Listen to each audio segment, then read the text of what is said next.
Tamadun Melayu merujuk kepada sebuah tamadun yang dibentuk oleh sekelompok manusia yang secara luasnya digolongkan sebagai kumpulan orang Melayu, tertumpu kepada satu wilayah di Asia Tenggara yang dikenali dengan pelbagai nama seperti Gugusan Kepulauan Melayu atau Malay Archipelago, Gugusan Kepulauan Melayu Indonesia, Nusantara, Alam Melayu dan Tanah Syawi.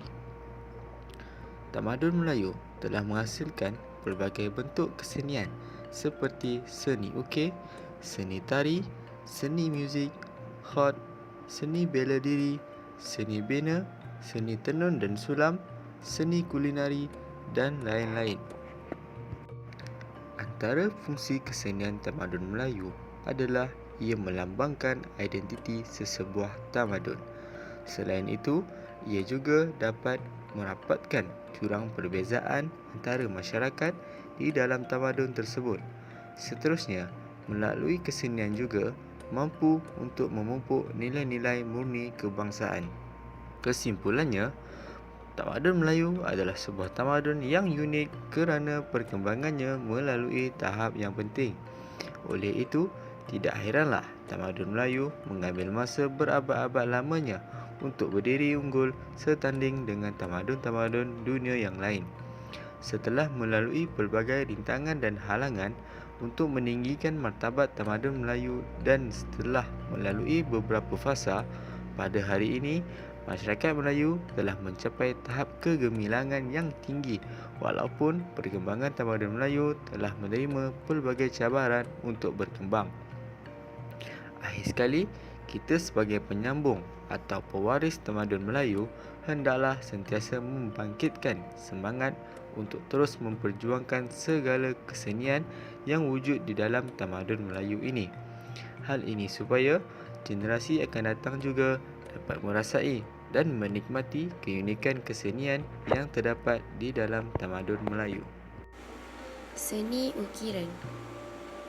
Seni ukiran adalah warisan budaya sejak turun-temurun yang cukup signifikan untuk mengangkat nilai-nilai keluhuran sesebuah bangsa. Ukiran merupakan seni pertukangan tangan yang menjadi satu tradisi dalam masyarakat Melayu sejak turun-temurun lagi.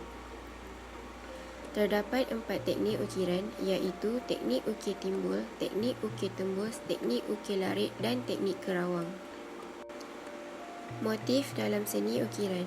Motif ukiran kayu secara langsung dipengaruhi oleh unsur-unsur alam sekitar dan cara hidup masyarakat zaman dahulu. Motif flora terdiri daripada dedaun, bunga dan tumbuh-tumbuhan.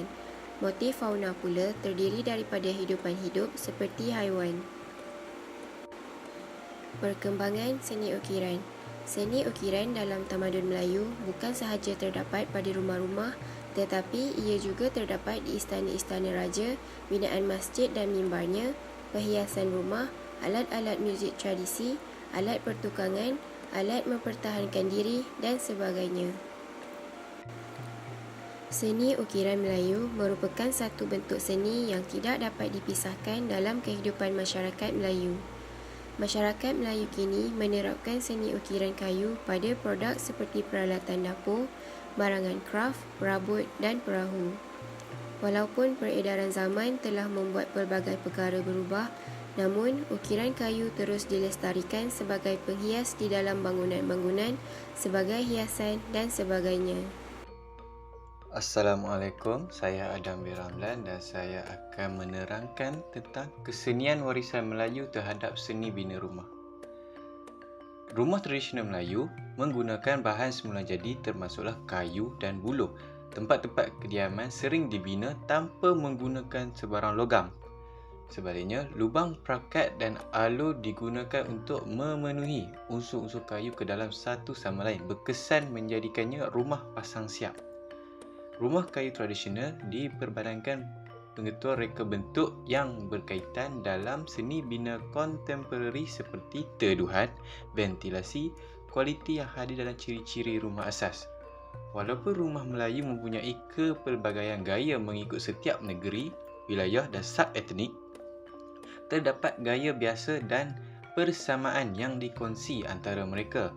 Seperti contoh, dibina di atas tiang, mempunyai tangga, Bilik dibahagikan vernacular bumbung dihiasi dengan hiasan. Vernacular bumbung maksudnya bumbung yang berbentuk seperti segitiga.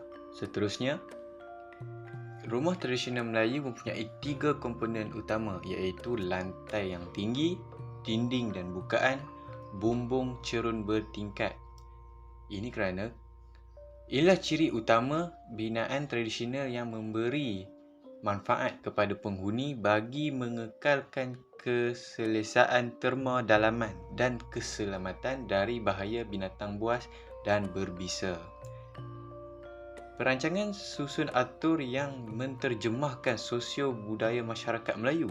Sebagai contoh, kedudukan anjung yang diletakkan di hadapan sekali sebagai ruang umum menyambut tetamu, diikuti dengan rumah ibu sebagai ruang utama kekeluargaan dan kerayaan, adalah menepati keperluan budaya masyarakat Melayu yang mengutamakan layanan terhadap tetamu dan dalam masa yang sama menjaga tahap privasi ahli keluarga mengikut hukum agama Islam.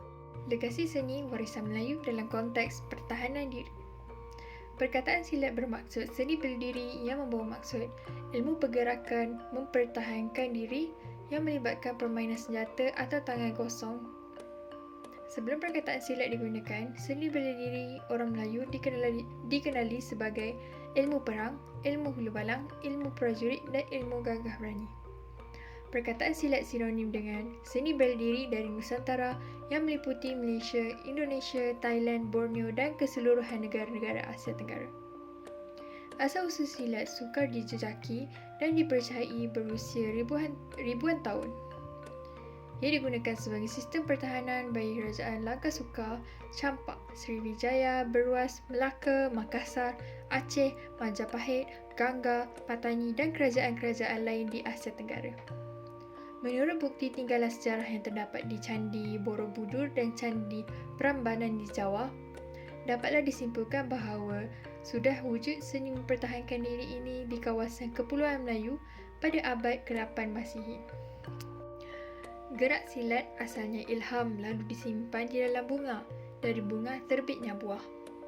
Gerak silat ilham. Ilham ini datang dari pelbagai cara seperti mimpi sumber dari pertapaan dan pemerhatian terhadap gerak binatang.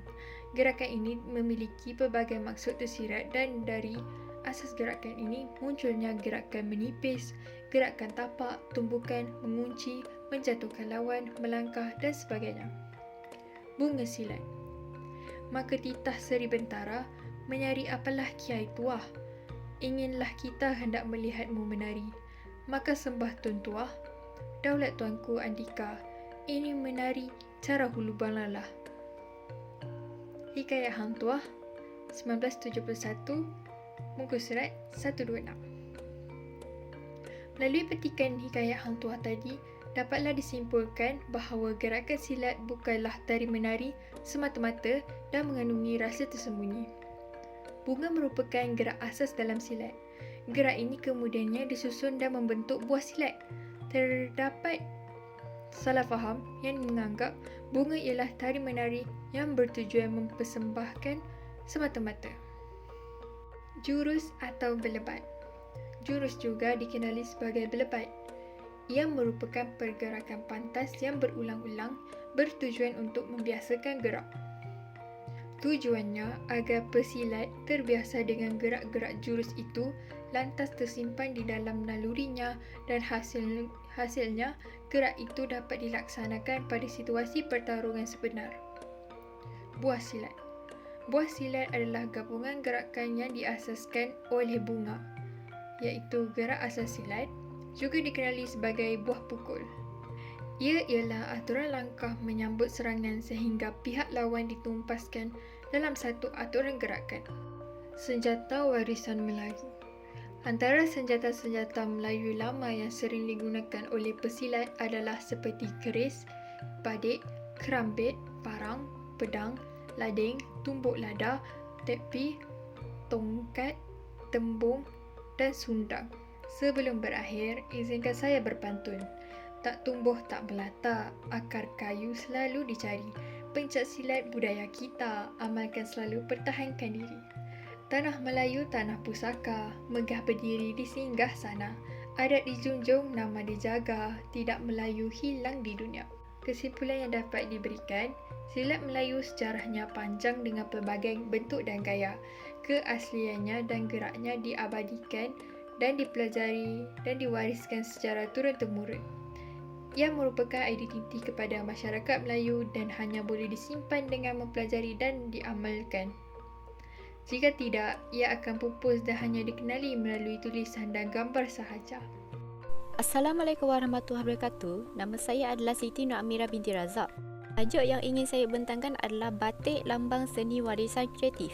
Pengenalan, batik adalah salah satu variasi teknik mencorak tekstil. Semua motif yang dihasilkan dengan teknik batik disebut sebagai batik. Teknik ini melibatkan proses pencelupan sehelai kain yang hendak dicorak. Bahagian-bahagian yang tidak dikehendaki yang terkena warna pencelup akan diterapkan dengan lilin terlebih dahulu. Teknik batik tersebar luas. Teknik ini terdapat di Mesir, Afrika, India, Jawa dan tempat-tempat yang lain. Sejarah tentang asal-usul teknik batik adalah masih kabur. Adalah sukar untuk mengatakan bahawa teknik batik berasal dari satu punca yang tertentu dan kemudian tersebar ke berbagai tempat yang lain. Adalah lebih diyakini bahawa teknik batik wujud sebagai penciptaan bebas. Seterusnya adalah sejarah batik. Batik merupakan satu bidang kraftangan yang unggul di Malaysia. Sejak abad ke-15 Masihi lagi, manusia telah menemui kaedah pembuatan batik secara tradisional. Pada masa dahulu, masyarakat Melayu menggunakan ubi kentang sebagai alat pengecap, tetapi kini kain batik telah diusahakan dengan menggunakan alat-alat moden. Batik mula diperkenalkan di negara kita, khususnya di negeri Kelantan sejak tahun 1910 lagi. Batik berasal dari Indonesia dan terbit dari perkataan Jawa iaitu tik yang bermaksud menitik atau menulis titik-titik. Di alam Melayu, sejenis batik yang dipanggil batik pelangi telah diperkenalkan sejak tahun 1770-an lagi. Di Malaysia, kebanyakan kilang perusahaan batik banyak terdapat di Kelantan dan Terengganu. Sekian, itu saja daripada saya. Terima kasih. Perkembangan tamadun Melayu dalam seni had. Menurut Kamus Dewan 1989, pengertian seni kaligrafi Islam atau seni had juga dapat dilihat dalam dua pengertian. Satu ialah etymologi dan dua adalah datamologi.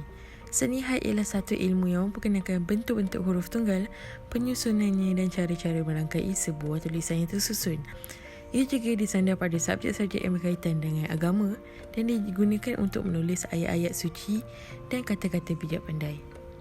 Perbezaannya dengan huruf-huruf lain adalah dari segi keindahannya, disandarkan pada perkara yang berkaitan dengan agama dan digunakan untuk menulis ayat-ayat suci. Seni rupa yang sangat istimewa umat Melayu Islam ialah seni had dan ia mencapai taraf estetik yang tinggi. Melalui seni had dapat dirasai ciptaannya mengikut gaya tulisan dan kebebasan seni reka berasaskan pengetahuan, selera dan kepekaan. Di Malaysia, seni had yang tertua tertera pada batu nisan yang ditemui di Terengganu bertarikh 1303 Masihi di tebing Sungai Tersat, Kuala Berang, Terengganu. Itu bersamaan dengan tahun 1902. Contoh awal penggunaan seni had dalam bahasa Melayu yang menggunakan huruf Jawi. Had gaya nasak merakamkan ajaran dan hukum Islam serta adat dan sistem pemerintahan di negeri Terengganu. Pengaruh seni had ini juga dapat dikenal pasti dalam tinggalan manuskrip di Nusantara. Penemuan manuskrip lama Melayu yang menulis berkaitan hukum kanun Pahang ditulis dalam seni had nasak. Manuskrip lain seperti Taj al-Salatin yang mempunyai 24 fasal yang menjelaskan kejadian manusia, konsep ketuhanan, keadilan raja, akhlak serta hari kiamat. Gaya penulisan yang digunakan mirip pada had nasak dan campuran had ta'alik dan had nasak.